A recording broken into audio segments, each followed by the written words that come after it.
Il est 8h15, premier invité de la matinale d'LCI, Tiffaine Beaulieu, bonjour. Bonjour. Vous êtes présidente de la Confédération des marcheurs de la République. Pour dire les choses autrement, vous êtes adhérente de la République En Marche, Oui, jusque-là je ne me trompe fait. pas, et vous avez donc décidé de monter une association qui regroupe d'autres adhérents d'En Marche. Jusque-là, vous vous appeliez les marcheurs en colère. Alors nous étions vous avez un peu collectif. changé de nom. Vous étiez un collectif, les marcheurs en colère, Voilà. vous êtes structuré en association. Vous avez retiré le mot colère, mais est-ce qu'elle est passée, cette colère? Pas tout à fait. Alors pourquoi? Donc c'est vrai que le mot colère avait une portée quand même un petit peu polémique. Il n'était pas forcément bien compris. Ça a créé un petit peu de confusion. Mais c'était à un moment donné, le mot était opportun pour se faire entendre. Puisque la colère, en fait, c'est un petit peu la dernière état qui vous reste quand vous n'êtes pas entendu pour être écouté. Donc, comme c'était le cas, effectivement, on avait décidé de Et vous n'êtes pas de se entendu par nommer. qui? Par le parti que vous avez soutenu pendant la présidentielle et pendant les Exactement. législatives? Exactement. Et en quoi il vous entend pas, ce mouvement? Ce parti, ce mouvement, le QG, ses représentants, parce qu'on a été des lanceurs d'alerte, parce qu'on a interpellé sur un certain nombre de dérives et sur des problèmes et qu'ils ne veulent les nier, peut-être, je ne sais pas. Alors, quelles sont ces dérives et quels sont ces problèmes? On va entrer dans le concret, si vous voulez bien. Il y en a plusieurs. Des problèmes. Le plus actuel, si je puis dire, c'est peut-être le vote sur les statuts du nouveau parti. Vous avez jusqu'à mercredi, en tant qu'adhérent, pour vous prononcer Oui. sur ces futurs statuts du parti. Est-ce qu'ils vous conviennent, ces statuts? Alors, nous, ce qui nous pose problème, si vous voulez, c'est qu'on nous demande de voter pour des statuts, alors même qu'on ne sait pas comment étaient appliqués les anciens. Donc, jusqu'à présent, en fait, ce sont les statuts d'avril 2016 qui s'appliquent. Au moment de la fondation du parti. Voilà, du mouvement. exactement. On a appris récemment que ces statuts avaient été modifiés en octobre 2016 et le 8 juillet 2017 sans qu'aucun adhérent ne soit mis au courant. Donc ça déjà, ça pose souci. Dans les statuts de 2016, il y a des instances internes, comme la commission des conflits, qui est normalement composée de 6 membres, 4 désignés et 2 élus, nommés, tirés au sort parmi les adhérents. Or, cette commission des conflits, on l'a saisie à plusieurs reprises depuis le mois de février, avec des courriers recommandés, avec des mails. On n'a jamais eu de nouvelles. Donc, on nous demande de voter sur des statuts, alors même qu'on ne sait même pas quelles sont les instances internes qui, normalement, sont prévues dans Donc, c'est les anciens opaque, en fait, statuts. En Marche. C'est complètement opaque. Et pourquoi c'est opaque?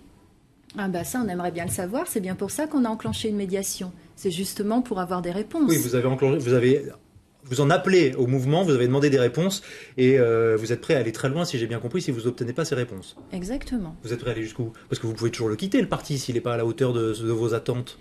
Bien, oui, mais on sait quand même, vous savez, les déceptions, elles vont être à la hauteur de l'engouement. Il y a quand même, on a parlé d'une vague Macron, c'est pas par hasard. C'est-à-dire qu'il y a quand même des gens qui se sont engagés derrière des valeurs fortes, derrière des valeurs de probité, derrière des valeurs de respect d'autrui, de respect des règles élémentaires de courtoisie, de respect des lois de la République, d'honnêteté. Donc cette authenticité, on a envie... De bienveillance, c'est un terme qu'on a beaucoup entendu. Voilà, la bienveillance. Et pour vous, il n'y a pas d'honnêteté, il n'y a pas de probité en ce moment à En Marche? Vous visez des gens en particulier? Alors, on vise personne en particulier. On veut des réponses. Ensuite, le cas par cas, ça, ce sera vu en médiation. Moi, je ne peux pas vous donner là de nom, évidemment. Qu'il y a si on enclenche une médiation, c'est parce qu'on a suffisamment d'éléments pour enclencher une procédure amiable en amont, de recours contentieux sur le fond. On va parler un peu en détail des choses que vous contestez. Mais d'abord, j'aimerais comprendre. En fait, vous reprochez à En Marche de quoi? D'être un clan? D'avoir joué le jeu des corporatismes alors que normalement on devait se dresser contre ces corporatismes. Donc nous, ce que l'on souhaite, si vous voulez, c'est on s'est vraiment engagé derrière des valeurs, derrière quelque chose de fort. On a soutenu Emmanuel Macron parce qu'on a envie que les choses changent en France. On a réellement envie que le président puisse mettre en œuvre le programme et ce pourquoi il a été élu. Mais pour l'instant, il a l'air de plutôt mettre en place ce qu'il a décidé de faire, ce qu'il avait annoncé en tout cas. Vous avez l'impression que sur le plan des réformes, c'est pas... Mais justement, nous, ce qui nous inquiète, si vous voulez, c'est que si la République en marche, on est pour Macron, et j'ai envie de dire, on est plus inquiet sur la mise en place du parti, parce qu'on se dit, ça s'appelle pas En Marche pour rien. EM, association Emma, Emmanuel Macron, voilà, tout le monde l'aura compris.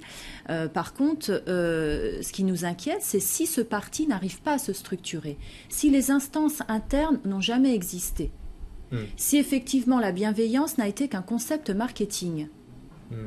Mais il vous restera la liberté de pouvoir partir. Et vous pensez que vous seriez nombreux à partir ? Ça va impacter le président de la République. Ouais. Et alors, ça veut dire qu'il est mal entouré, le président de la République. On n'a pas envie ça veut dire que les gens qui sont aujourd'hui à la tête du parti, je pense à Catherine Barbaroux, qui est à la tête du parti, je pense à Richard Ferrand, ils entourent mal le président de la République pour vous ?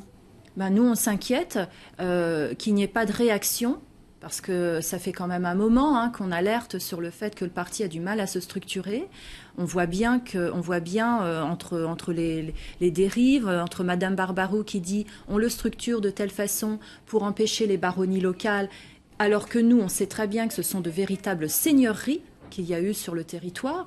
Donc on s'inquiète effectivement entre le discours et la mise en œuvre, et surtout pourquoi finalement on ne parvient pas à structurer ce parti. Qu'est-ce qui se passe ? Pourquoi on laisse les problèmes dont vous parlez ? Donc en fait, quand je vous entends, on a l'impression que vous reproduisez à En Marche ce qui se passe dans d'autres partis classiques. Vous parlez de seigneurie. Alors c'est encore pire parce que c'est comme, alors bon, la métaphore va peut-être pas être très à droite, mais si on vous a vanté la publicité d'une lessive qui lave plus blanc que blanc, et que non seulement quand vous récupérez vos vêtements, ils sont loin d'être plus blancs que blancs, mais en plus, ils sont encore plus sales que quand vous les avez mis dans la machine. Et vous visez des gens en particulier quand vous dites ça ? Oui, des gens qui ont été investis par exemple aux législatives ? Oui. Par exemple Richard Ferrand, excusez-moi de le nommer à nouveau. Alors moi, j'ai pas envie qu'on fasse un bashing sur Richard Ferrand. Je crois que pour ça, voilà, les médias s'en sont assez chargés. On fait pas de bashing, on relaie les enquêtes qui peuvent être ouvertes ou ce genre de choses. Oui, mais bon, pour l'instant, c'est qu'une enquête préliminaire. Moi, pour reprendre votre image, il y a des gens qui sont sales à En Marche. Il y a des attitudes qui peuvent effectivement salir En Marche. Ça, Emmanuel Macron, il n'entend pas ça. Vous pensez ? Parce que Emmanuel Macron, pour le coup, je pourrais vous rétorquer que pour l'instant, la méthode Macron, elle a plutôt fonctionné. Il est parti de rien, il a fondé un parti avec cette obsession du contrôle qu'on semble lui connaître. Il a gagné la présidentielle. Après tout, pourquoi ne pas continuer en centralisant les choses ? Il n'était pas tout seul pour gagner la présidentielle. Donc on a relayé, non, nous avions une certaine liberté, justement. Ouais. Nous avons une certaine liberté aussi pour pouvoir faire de la pédagogie, pour pouvoir expliquer le programme sur le territoire. Ouais. Donc il n'a pas été tout seul, Emmanuel Macron. Au contraire, il le dit d'ailleurs. Je vous ai redevable, mais est un peu ingrat avec vous. Alors, finalement. Nous, on n'attend pas... ça, c'est vrai qu'il y a des gens qui nous ont posé la question, mais qu'est-ce que vous attendez ? Vous attendez un retour, une reconnaissance ? Non, on attend simplement de ne pas être méprisé. C'est-à-dire quand on alerte sur quelque chose et qu'on ne vous répond pas, c'est du mépris. C'est tout. C'est pas une reconnaissance. Moi, on n'attend rien du tout. Certains disent de vous que vous êtes un petit peu... excusez-moi l'expression, mais aigri parce que parmi ce collectif, vous êtes beaucoup à ne pas avoir eu l'investiture aux législatives. C'est faux. C'est faux. Nous sommes une minorité. Alors non seulement, mais en plus c'est le choix du collectif. Non seulement nous sommes une minorité, mais le choix du collectif, ça a été aussi de ne pas accepter, et ça les dissidents ou les déçus des investitures pourraient le dire, puisqu'ils ne sont pas parvenus à rentrer dans le collectif. Nous, le collectif, c'est vraiment assis sur des valeurs, sur le respect de ces valeurs. Collectif qui réunit 9000 personnes ? Alors, sur les 370 000 adhérents, c'est le chiffre officiel ? Alors, les 370 000 adhérents, aujourd'hui, nous, ce que l'on demande, c'est qu'il y ait de la transparence déjà. On sait qu'on peut est-ce que ce sont des adhérents physiques, des êtres humains ou des adresses mail ?